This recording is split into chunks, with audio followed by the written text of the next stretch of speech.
So here's our chance to get to know our newest therapist here at New Connections Counseling Center. Her name is Sophie Koch, and we're going to have a chance to talk with her for a little bit this morning.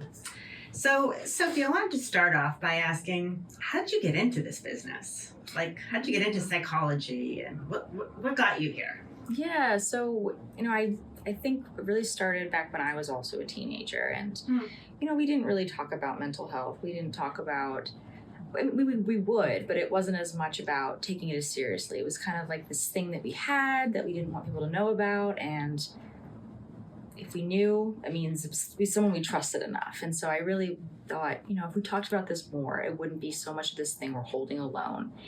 And so I was like, okay, well, I know a lot about mental health just in going through therapy myself. And obviously there's far more to learn. So I'm going to, I want to go to school for it. And so then the more that I learned about it, the more that I kind of felt I love the way that we can conceptualize and understand people and different ways of thinking, and how things that we're doing aren't wrong. They're just different, or there's a specific reason why we do these things. And there's a specific reason why we're feeling the way that we feel.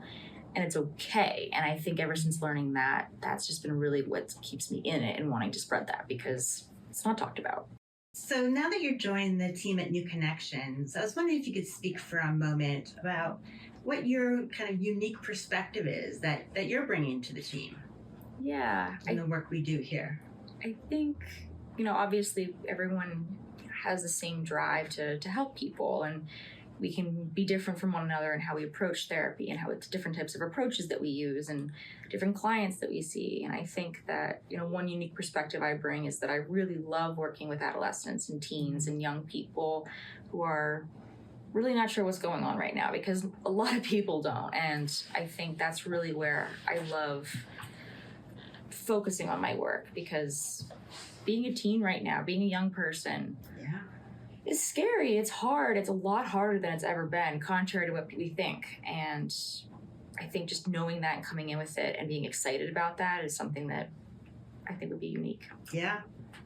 I know teens are certainly facing things that I didn't face when I was a teen. And I just know that you're really passionate about working with that population. Do you also work with adults? I do. I absolutely do. And, it does not just stop at teens and adolescents, especially if, you're an older person that, not older, oh goodness, older person, but just like an adult, that's struggling with, why am I struggling with my teens? Why am I struggling with myself? Like, I still absolutely think, mental health is important for older individuals. So I welcome all. And how would you say you incorporate cultural diversity and inclusivity in your practice? Because, of course, we're all really different. We all come from different kind of cultural identities. Yeah, no, and that's actually something that's really important to me in my practicing is, I'm not going to come into therapy and pathologize, tell you that something's wrong with you for a really normal reaction to an unnormal world. I'm not going to say, oh, we're feeling these mental health impacts for very systemic and societal based issues, and how can I say that you're depressed when you're also facing levels of oppression and you're distanced from your family and this whole new relationship with people in the world, because you're also trying to figure out your relationship with yourself. And so really understanding, why are we the way that we are? Why do we emphasize the things in society that we emphasize, and how does that come back to us being alone in the world? We view things very much in terms of being in a hierarchy, being individuals, and that we're only here for a finite amount of time. And when we forget that, we're not just trying to make sure we have what we need, we're also trying to make sure that those after us have what they need, that those after us and those current feel connected to one another, because we're all experiencing similar things, just in different forms. And my goal as a clinician is to make sure that all people can come and still feel seen and heard and affirmed in their experiences. And what do you think makes the difference in terms of, therapy, the outcome being helpful versus not helpful? I think for sure that the therapeutic relationship is a number one indicator, right? Like, if you don't trust your therapist, if you don't think you can hold a conversation with your therapist, if they're not someone that you feel like you can tell those things that you may not feel comfortable telling others, we're only going to see a certain level of change. And, ultimately what you bring to the therapy table is, you are the expert on you. I'm the expert on therapy. So I can bring my expertise, but I cannot do it without yours. And so I really think, when we come to therapy, we don't even have to know what we want done or changed or how we want to feel, but we just have to know what's important to us and that we want to at least invest in ourselves to figure it out. And I think that's really where people find the most change, is because they allow themselves to. That's right, because a lot of people come in not knowing what they want. And that's okay. Or even who they are. Exactly. And like, how are you going to know how to develop coping skills if you don't know the way that your brain works, or you don't know why you're feeling the things that you're feeling? Because our emotions are just communicating. So instead of seeing that, I need to make this feeling go away, how can I learn more about this feeling to understand what I'm needing? And I think that is so, so important.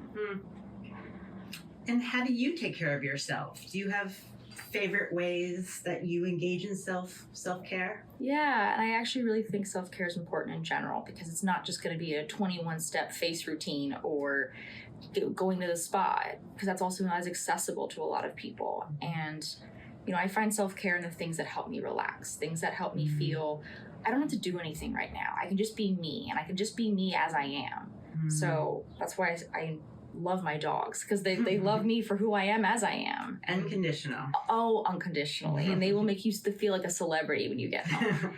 And I think spending time with my dogs, they're number one way of self-care. I think physical fitness, not even just, for saying, oh, I'm a runner, but just say that I did something outside of myself for a set amount of time per day. And it was to help stimulate both parts of my brain, get those endorphins running, but also I do my running team, and that social interaction is also really important to me.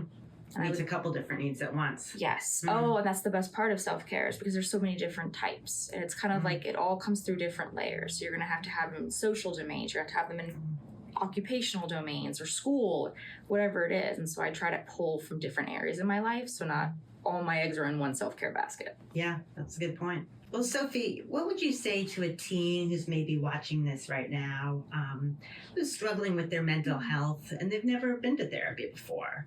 What would you want them to know? Yeah, I think first of all is that it's okay to go.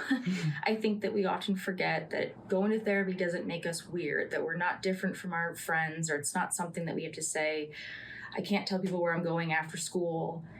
It's very normal to want to seek connection with another person outside of your everyday life, because, everybody else has their life connected with yours. My goal is to be there just for you. And so there isn't going to be judgment. There isn't going to be, oh my God, I'm going to tell all these people that I know and spread rumors, because that's the confidentiality between the two of us is the top priority. Granted, like, times will bring in your parents, but that's going to be as needed, and figuring out based on your specific goals. But ultimately, the further we wait to start, probably the longer the things that we feel so alone about are going to stay. So I think, jumping in, trying it, and you can be honest with me, be like, Sophie, hey, this isn't really working for me, and I will absolutely want to pivot and try to find that. So I think getting started is the number one thing, and then after that we can kind of figure it out from there. Well, I'm really excited for the adolescents in our community to have you here and to be available, and we're just really excited to have you join our team. So thank you. Thank you. I'm excited to be here.